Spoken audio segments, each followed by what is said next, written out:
Why do so many modern female characters feel like they're written to hate their own audience? Once upon a time, we had women like Ellen Ripley, Sarah Connor, and Princess Leia. Tough, layered, flawed, and human. Characters who earned their strength, bled for it, and grew through pain, love, and loss. But today, we get characters who are bulletproof, joyless, and written with all the warmth of a tax form. Women who don't need to learn, grow, or connect. They just are. They're perfect. They're angry. And worst of all, they're above you. And if you're a man, you're either an obstacle, a villain, or a joke. Welcome to the era of characters who preach empowerment but reek of resentment toward their world, their stories, and yes, toward you, the viewer. In this video, we're diving into why modern Hollywood's idea of a strong woman has become a parody of itself. How bad writing, forced ideology, and real-life bitterness from some of the actors bleed into the characters, leaving us with hollow, hostile heroines who feel less like people and more like propaganda. And if you are new to the channel, make sure to subscribe and leave your thoughts below. There was a time when female characters were more than slogans in a wig. They had layers. They had arcs. They had souls. Think about Ellen Ripley from Alien. A woman who didn't start off as an action hero, but became one through grit, terror, and survival. Sarah Connor in Terminator. Just a waitress at first. Terrified. Vulnerable. But by the time we see her again in T2, she's battle-hardened and carrying the psychological weight of knowing the future.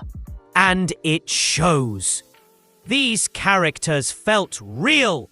You rooted for them, not because they were winning, but because they were written as human beings, with strength that was earned, not assumed. Fast forward to today, and it's a very different story.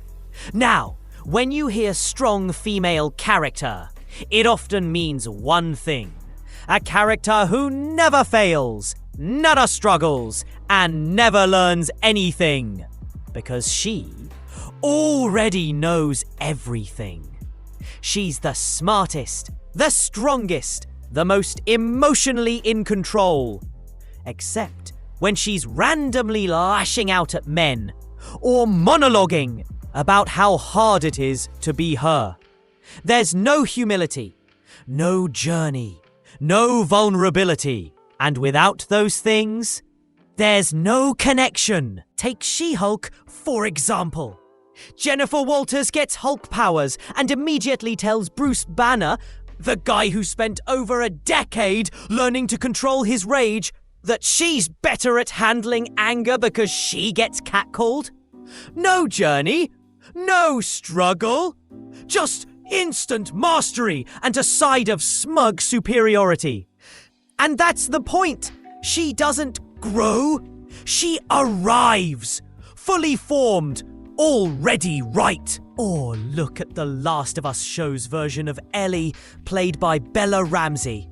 In the game, Ellie is foul-mouthed and tough, yes, but she's also funny, insecure, curious, and deeply emotional. In the show, the humanity is dialed down. The edge is dialed way up. She's confrontational from the jump, always ready with a snarky quip, and the emotional range of drywall. There's no vulnerability, no softness, and very little reason for viewers to feel anything for her. She's been rewritten not as a person, but as a symbol. And symbols don't cry. They preach. This isn't exclusive to a few bad examples. It's become a pattern. Rey from Star Wars goes from scrap scavenger to unbeatable Jedi with no training. Mulan in the live-action remake starts out with literal superpowers. No need to struggle like she did in the original animated film. Galadriel in Rings of Power is centuries old and still behaves like a moody teenager with a sword. And what do all these characters have in common? They were written not to be people you relate to, but ideas you're supposed to agree with. And that's where the problem begins. Because when you use a character to preach a message instead of tell a story, something critical gets lost. The character! You're left with walking billboards for empowerment, who, ironically, feel completely powerless to connect with an audience. It becomes about ideology over empathy, symbolism over storytelling. And the irony is, by trying to make these women strong in the most superficial way possible, the writers have made them fragile in the only way that matters, emotionally. They can't lose, can't cry, can't love, and can't admit when they're wrong. Because that would be admitting weakness. And in the current Hollywood mindset, weakness is unacceptable.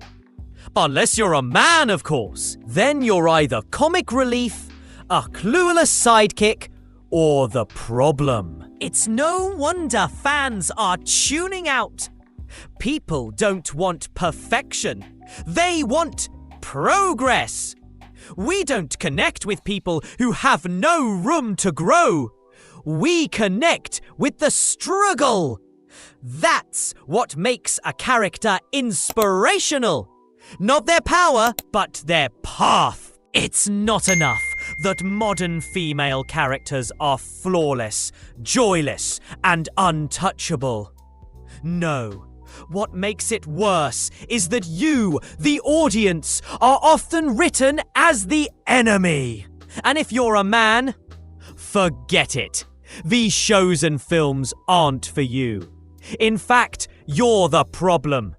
We've reached a point where the writing doesn't even try to hide the contempt anymore. It's baked into the scripts, baked into the dialogue, and sometimes even baked into the actors themselves. Take She-Hulk. The show's creators openly stated that they wanted to challenge the male-centric superhero narrative. And how did they do that? By making Jen Walters a walking rant machine.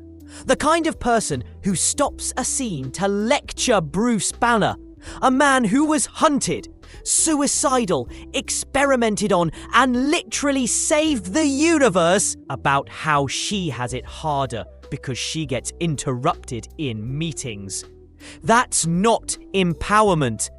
That's projection. That's resentment pretending to be strength. Or look at Captain Marvel, a film that marketed itself like it was the cinematic equivalent of girl power perfume.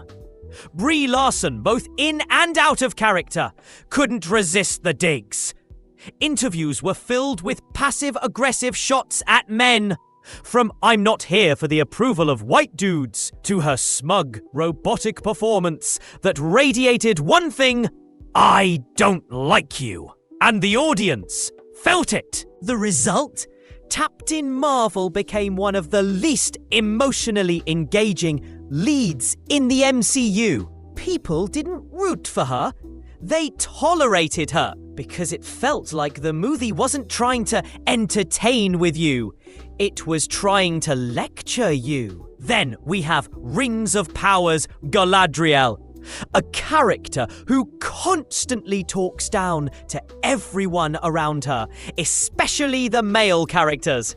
She commands, she scowls, And she somehow manages to turn every interaction into a one-woman power trip. But this isn't strength. It's arrogance. It's a superiority complex disguised as leadership. And the audience picked up on it immediately. But here's the thing no one seems to want to say out loud. This kind of writing isn't empowering women, it's scapegoating men. Modern feminist media seems obsessed with tearing men down instead of lifting women up. Masculinity is portrayed as toxic by default. Fathers are missing, mentors are laughed off. Love interests are reduced to jokes. Male friends? Betrayers in waiting. Every man either needs to be corrected, ignored, or defeated. And if a man is competent, that's usually a red flag in these stories, because competence implies threat. Even behind the scenes, some actors have taken this mindset to disturbing levels.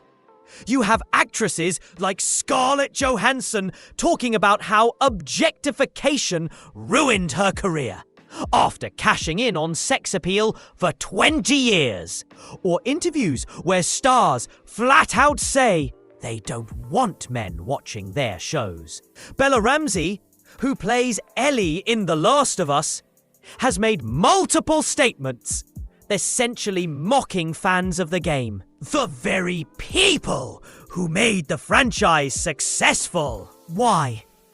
Because the moment you criticize anything, even the writing, you're lumped in with sexist trolls. No nuance, no discussion. You're either clapping or you're the problem. That's not inclusion. That's division. And it hurts everyone, not just men. Think about it. If you're a woman watching these shows, what are you being told? That men are bad. That you're always right. That struggle is weakness. That you don't need help from anyone, especially not a man. That love, vulnerability, and interdependence are outdated. That's not empowerment. That's isolation. That's toxicity with a fresh coat of paint.